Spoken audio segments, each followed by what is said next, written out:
Did that sentence make sense? I think it did. And that was a weird sentence. It said what I wanted it to say, though, I suppose.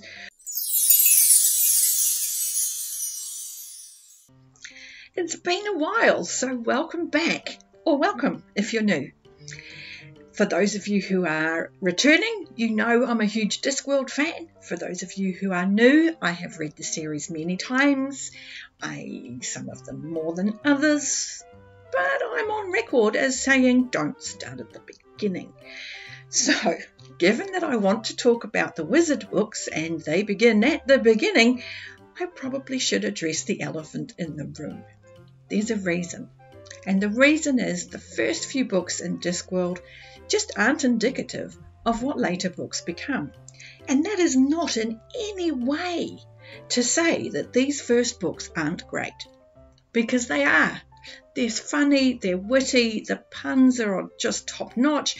So Terry Pratchett has always been a wordsmith worthy of your time. The reason I don't encourage new readers to read them is because this isn't what Discworld fans are talking about when we rave about the world. This just isn't what it turns into being. Did that sentence make sense? I think it did. You know what I mean. And if you don't, I'm hopefully going to be able to explain. Anyway, the first couple of books in particular are very much Terry just playing in the genre. He's clearly a fan because he references so many pillars of the fantasy genre. You've got Franz Lieber being referenced, you've got Robert E. Howard being referenced, you've got Tolkien being referenced, as far afield as H.G. Wells, Anne McCaffrey, the Brothers Grimm. There's even a quick nod to Stephen King, I think. That's neither here nor there. If you're pretty widely read, you're going to catch a lot of those nods. If you're not, don't worry about it. There is so much in a Terry Pratchett book that you don't need to catch all of the references to find everything funny, because he's just that good. The first two books are sort of, what can we call it? The caterpillar stage of Discworld. Some of the things that Discworld is are there. Some of them are going to do some evolving. There are characters that are going to change quite dramatically from the ones you meet in these first two books, most notably the patrician. and there's been debate over the years as to whether or not this is the same character as we meet later. Initially, Terry was quoted as saying, yes, it's the same character, even though there are all these differences. And later on, he was quoted as saying, okay, yes, maybe it was just that I wasn't as good an author then as I am now, and I made mistakes. So I'm going to go with that one, because the patrician, as we meet him early, is not the patrician that we get to know much later. But some things are the same, and one of them is Rincewind. Rincewind is the wizard that we focus on in these, I was going to say just in these early books, but he's actually the wizard that gets focused on for the vast majority of the Wizard series. And I'm also on record as saying I'm not a huge fan of Rincewind. And I have to say, just as a caveat to that, I'm becoming more of a fan the older I get, because many of his stories are fish out of water tales. They're stranger in a strange land sort of style stories. And the older I get, the more I feel like that. Technology's moving really fast. The world is moving really fast. And the older I get, the more I feel like I just don't know what's happening anymore. So I don't know what that says about me, what that says about Rincewind. I don't know. But it's a thing. It's happening. I'm understanding Rincewind a bit better now. That's a worry. Anyway, Rincewind is the same. You also meet a tourist. And this tourist has not aged particularly well in terms of, he's very much a parody of a stereotype. Again, hasn't aged particularly well, of a Japanese tourist.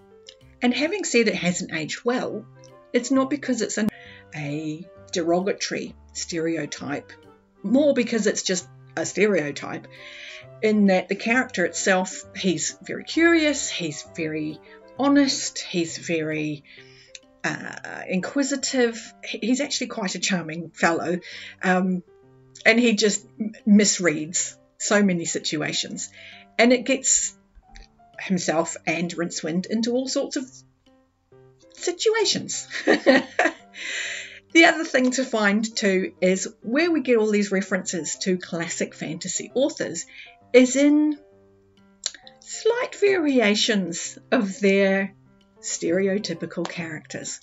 One of the most notable, and you will meet him again later, is Conan the Barbarian.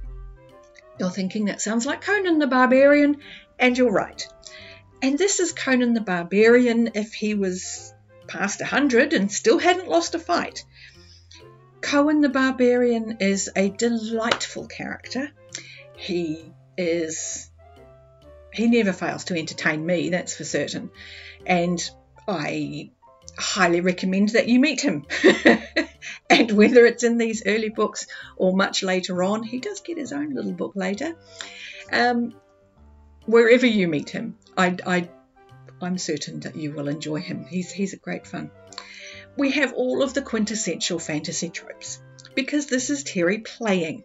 So we get the dragons, we get the weird plots, we get names that are full of apostrophes and can't be pronounced at all. You get weird gods, you get very traditional tropes in terms of you have your MacGuffin and you have your quest and you have your found family, all of the things. It's sort of a love letter. It's sort of a comedy sketch. These are the books that are most Monty Python-ish, but they are worth reading because they are clever and they are funny. And while they don't have the same depth and social commentary that we begin to get in the later books, that gives the books such heart, you do get a sense that there's so much potential here. And that's where those who say, no, read them from the beginning, that's where they're coming from. And they have just as valid a standpoint as me. Because while I say this isn't what people are talking about, when people are talking about how great the disc is, these are very clearly the birthing of that world. It is going to grow, it is going to evolve, and you're going to see that from the beginning. You're going to see Terry improve these characters as he spends more time with them, which is fabulous. So while The Colour of Magic and The Light Fantastic aren't the most popular of books within Discworld, they are still worth your time. We're going to look at my scary chart. Well, I say it's not mine.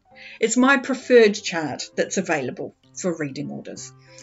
And it looks really scary, but it's really not scary. Okay, it's really not scary. It's one line around the outside of all of the books in the series in the order they were published.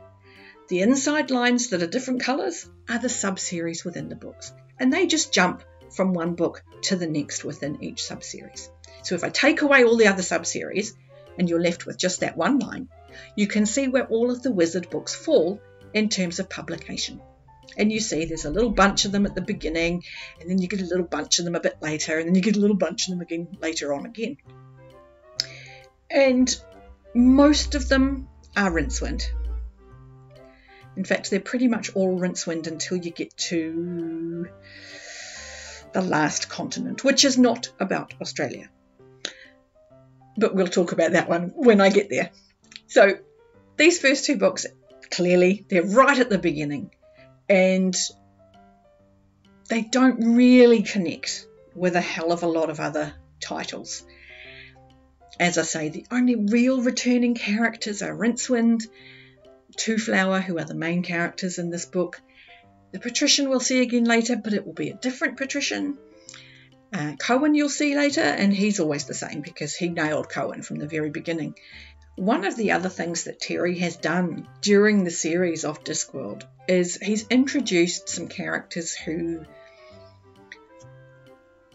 work with time, and things have happened in those books that have caused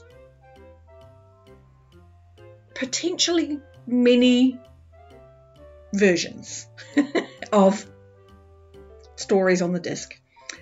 So whether this can be seen as some kind of retcon, or if it's just a nod to the fact that the continuity is not always exact, I don't know.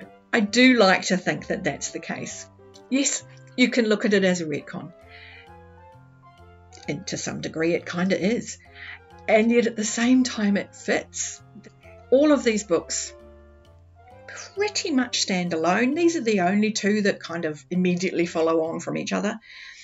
And these are the outlier. These are on every measure of Discworld. These are the outlier. They kind of just don't quite fit with everything else. And that's not because of quality.